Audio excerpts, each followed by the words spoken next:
Si tu es passionné par le cinéma, tu es au bon endroit. Chaque semaine, je te propose des résumés de films captivants. Abonne-toi et n'oublie pas d'activer la cloche pour ne rien rater. Sion est un homme influent et riche qui ne peut pas marcher et est confiné dans un fauteuil roulant en raison d'une blessure à la jambe. De retour en ville, il se précipite à une réunion d'affaires importante. Mais sa voiture a un accident et heurte une charmante jeune fille à un carrefour. Prenant soin d'elle, Si-Heon et son assistant l'emmènent immédiatement à l'hôpital. Au réveil, la jeune fille, gênée, refuse toute compensation. Après avoir réalisé l'heure, elle se précipite chez elle, mais l'accident lui donne le vertige et elle tombe directement sur les genoux de l'homme, créant une situation délicate. En vrai gentleman, il la reconduit chez elle, où Si-Yeon entend des cris et des disputes. Il s'avère que sa mère est harcelée par une femme et sa fille qui prétendent avoir le droit de vivre dans leur maison. Puisque Si-Yeon et la mère de la jeune fille partagent le même père, elle protège sa mère et repousse les étrangers, les traitant d'imposteurs. Enragée, l'autre femme attrape un tesson de vaisselle cassé et l'attaque, essayant de se suicider. Au dernier moment, l'assistant de Si-Heon apparaît et arrête la femme agressive, sur quoi un homme riche apparaît dans la pièce. Il s'avère qu'il s'en est pris à la fille parce qu'elle avait oublié son sac à main dans la voiture. Une femme insolente nommée Jiang tente de poursuivre la dispute avec la famille de la jeune fille, mais l'assistante ne lui permet pas de parler et la met en garde contre les conséquences possibles du conflit.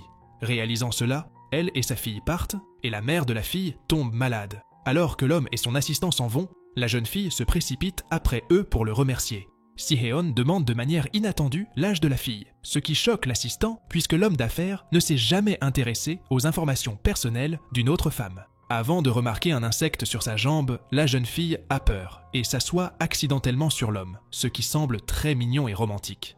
Après avoir déclaré qu'elle lui devrait une faveur, la jeune fille lui donne sa carte de visite. Le soir, il attend un message et suppose que la jeune fille n'a pas trouvé son numéro de téléphone portable. L'assistant remarque l'agitation de Si-Heon, mais l'homme feint à nouveau l'indifférence. Après avoir reçu un joli message de la fille à l'heure du coucher, il sourit, la trouvant assez intéressante. Un peu plus tard, la jeune fille entend ses parents se disputer parce que Jiang et Tsing-Shan sont apparus dans leur maison. Jiang est la fille adoptive de son père, qui avait une famille avant son mariage avec sa mère. Désormais, l'ex-femme du père et sa fille veulent une parenté, car leur famille est très riche et ne se refuse rien.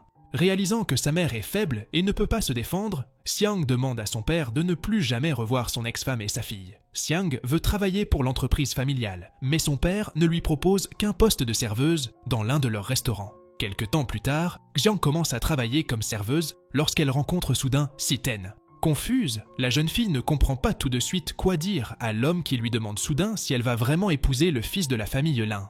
Ne réalisant pas de quoi il parlait, Xiang se souvient brusquement que ses parents voulaient qu'elle épouse un homme digne et qu'ils avaient rendez-vous avec la famille Lin aujourd'hui même. Dans l'espoir d'éviter que cela ne se produise, la jeune fille s'enfuit et devient déprimée, croyant qu'elle ne tardera pas à se marier. Parallèlement, le père de Jiang continue de passer du temps avec son ex-femme afin de mieux accueillir sa propre fille Chin-Kian.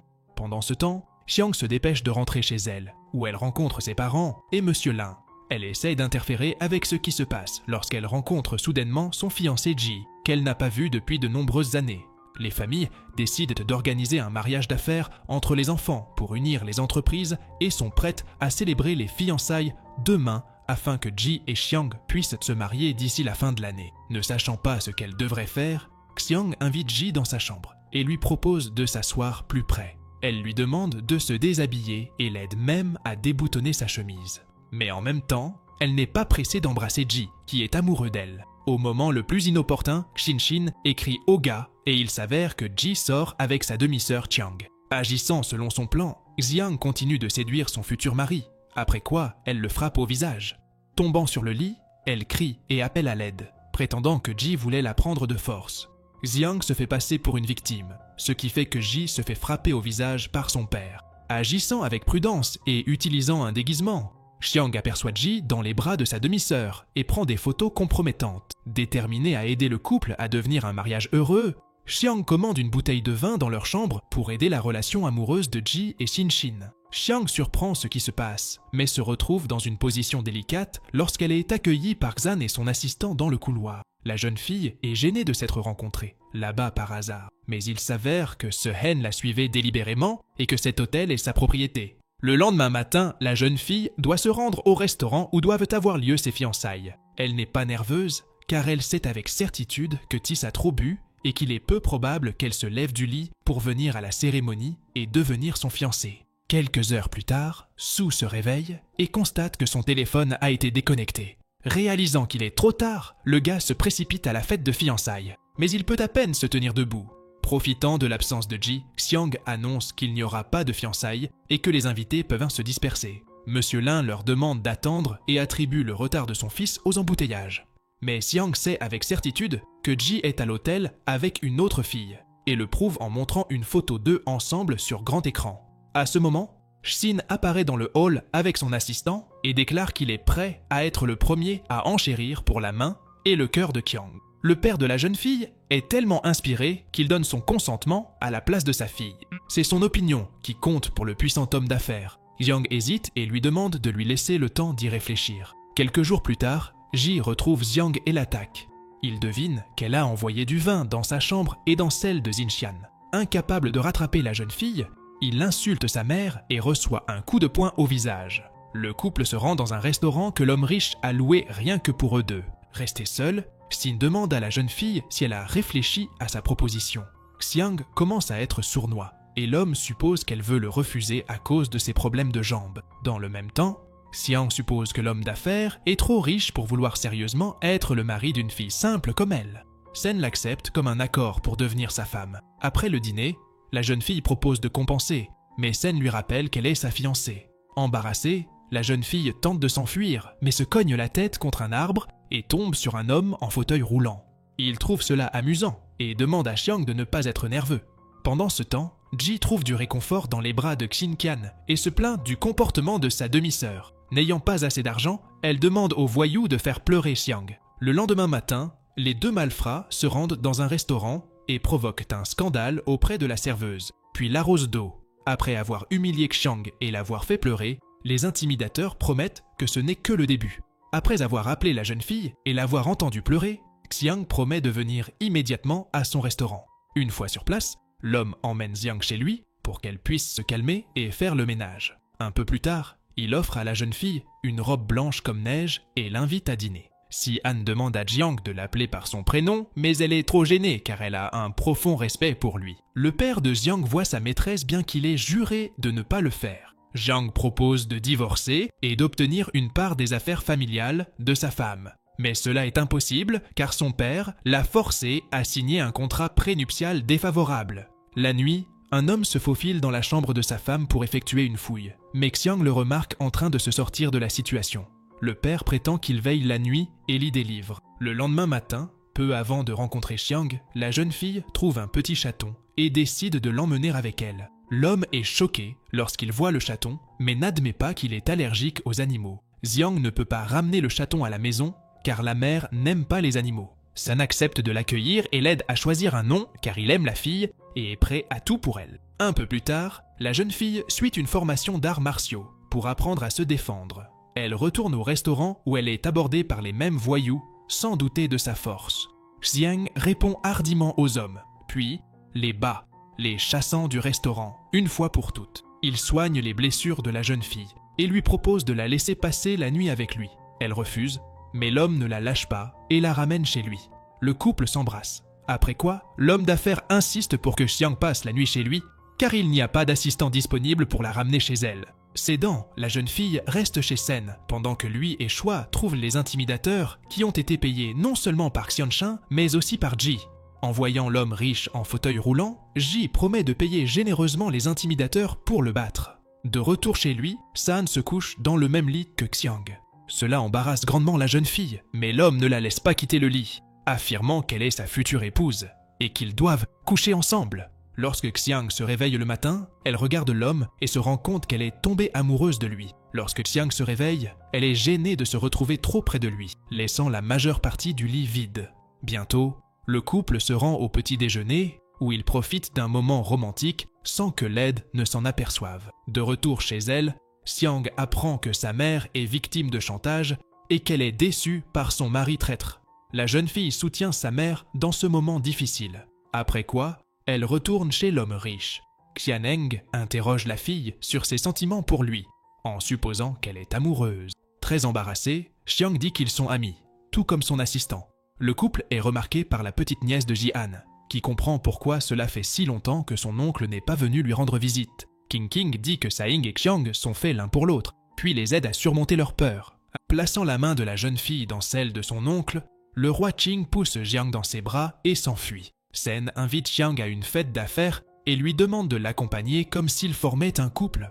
Elle aimerait pouvoir refuser, mais ne peut pas le faire, car elle doit réaliser tous les souhaits de l'homme en échange d'un devoir de sauvetage. Pendant ce temps, son père et sa maîtresse rêvent de voler sa femme en compagnie de son père pour commencer à vivre une vie riche sans sa femme mal aimée et son adoption Xiang. Xiang rentre chez elle et dit à ses parents que Xian l'a frappé. Voulant obtenir justice, le père rentre chez lui et exige que la fille adoptive s'excuse auprès de sa demi-sœur. Xiang se défend, ne considérant pas l'homme comme son père, et il essaie de la frapper pour sa désobéissance. Cependant, la mère défend sa fille, suggérant à son mari de divorcer et de s'oublier une fois pour toutes. Craignant de perdre l'accès à l'argent de la famille de sa femme, l'homme refuse de divorcer et lui demande pardon pour son caractère colérique. Malgré les remords de Kimin, Yoon ne croit pas son mari et insiste pour divorcer. Jiang et sa mère rencontrent un avocat pour résoudre le divorce imminent. Yoon souhaite auditer l'entreprise et fait appel à l'aide d'un vieil ami de la famille. Cependant, il travaille pour Yoon-min et l'informe des projets de sa femme. Peu de temps après, Xiang se retrouve dans un parking souterrain et remarque que quelqu'un la suit. Effrayée, la jeune fille tente de s'enfuir alors qu'elle est soudainement tirée par derrière par quelqu'un sur son épaule. En supposant qu'il s'agisse d'un maniaque, elle essaie de se défendre, mais il s'avère qu'il s'agit de Sei et de son assistant. L'homme d'affaires a organisé une surprise pour la jeune fille et l'emmène dans une boutique où elle pourra choisir une belle robe de soirée. À ce moment-là, le couple est filmé, mais Xiang s'en aperçoit et lui confisque le téléphone, menaçant l'homme qui les suit. Alors qu'ils passent de plus en plus de temps ensemble, Sei et Xiang sont finalement convaincus qu'ils sont tombés amoureux l'un de l'autre. Elle a peur d'avouer ses sentiments, mais embrasse l'homme sur la joue. Ensuite, Shu l'informe que Xiang est en difficulté et a besoin d'aide pour résoudre ses problèmes familiaux. Au même moment, la jeune fille et sa mère se rendent au bureau où elles sont volontairement détenues, pendant que Yiming fouille la maison à la recherche d'un contrat. Réalisant que l'employé de bureau les trompe, Xiang et sa mère partent. Yiming trouve les documents et les déchire en petits morceaux, jetant le contrat dans les toilettes. De retour chez elle, Yoon force son mari à signer les papiers du divorce et essaie de trouver l'accord prénuptial pour découvrir soudain qu'il y a des morceaux de papier vierge dans l'enveloppe. Yiming n'a pas l'intention de quitter la maison. Comme l'indique le contrat, Xiang le bouleverse en déclarant qu'elle a le contrat original. L'homme déchire une autre enveloppe, mais il s'avère que celle-ci n'est également qu'une copie du document. Yiming pense avoir gagné de toute façon puisqu'il a transféré tous les actifs de l'entreprise sur un autre compte. Mais il s'avère que Xiang a réussi à geler son compte quelques minutes auparavant. Lorsque Xiang et sa mère étaient au bureau, Se-han et son assistant les ont trouvés et ont dénoncé le commerçant. Peu avant les conflits, l'homme d'affaires avait non seulement acheté des actions de l'entreprise familiale de Xiang, mais avait également gelé les avoirs de Yumin. Soupçonnant qu'il allait trahir sa famille, l'homme, ayant perdu la guerre, demande au moins un salaire. Lorsqu'il est refusé, il attaque Jiang pour déchirer l'accord de divorce. Au moment du combat, Se-hen et son assistant apparaissent dans la pièce. L'homme d'affaires demande constamment à Yimin de quitter la maison de sa future épouse une fois pour toutes, et Yinan doit l'accepter. Un peu plus tard, Xian demande l'approbation de son frère à Xiang, et Yoon donne son accord pour que sa fille devienne l'épouse de l'homme qu'il aime. Xiang est très embarrassée si elle n'a toujours pas répondu à la proposition de l'homme d'affaires. À son tour, il lui rappelle la fête de demain, prévenant qu'il ne s'agira pas en réalité d'une réunion d'hommes d'affaires, mais de leur fête de fiançailles. Un peu plus tard, Jiang essaie une robe et se prépare pour la fête de fiançailles quand soudain, Chua vient vers elle. Il l'informe que Monsieur Xian est en retard car il a un besoin urgent de rencontrer son père. Réalisant que le marié n'est pas en contact, la jeune fille s'inquiète, croyant que quelque chose lui est arrivé. Comprenant ce qui se passe, Xiang se présente aux invités, les larmes aux yeux. Sa mère rassure et soutient sa fille, estimant qu'il n'y a rien de mal avec Xiang et qu'il est en route. Seule avec ses pensées, Xiang avoue qu'elle est amoureuse de Si-han et qu'elle veut être avec lui pour le reste de sa vie. Quelques instants plus tard, Se-hen apparaît dans le public et surprend tout le monde en arrivant non pas en fauteuil roulant, mais en se tenant debout. Il s'avère que depuis le premier jour où il a rencontré Xiang, il s'est entraîné dur et a fait tout ce qu'il pouvait pour lui redonner une vie bien